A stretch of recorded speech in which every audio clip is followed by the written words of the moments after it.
ইব্রাহিম আলাইহিস সালাতু সালামকে সিরিয়া থেকে আনে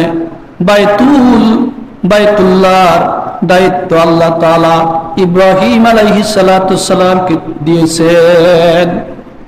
শুধু যে তাই করেন নাই, আল্লাহ বলেছেন, হে ইব্রাহিম, আমার এই ঘরকে পবিত্র রাখো তাওয়াফকারী, নামাজে দণ্ডায়মানকারী, রুকু এবং সেজদাকারীদের জন্য। অর্থাৎ রুকুকারী, সেজদাকারী, তাওয়াফকারী, নামাজে দণ্ডায়মানকারীদের জন্য এই ঘরকে পবিত্র রাখো। তাহলে এইখানে ইঙ্গিত রয়েছে আল্লাহ রাব্বুল আলামিন পবিত্র খানা কাবাকে কিয়ামত পর্যন্ত পৃথিবীতে বহাল রাখবেন, আর কিয়ামত পর্যন্ত পৃথিবীর প্রত্যেকটি অঞ্চল থেকে হাজির এসে এখানে হজ করবে, ওমরা করবে, সেইখানে নামাজ পড়বে, রুকু করবে, সিজদা করবে, ঠিক কিনা?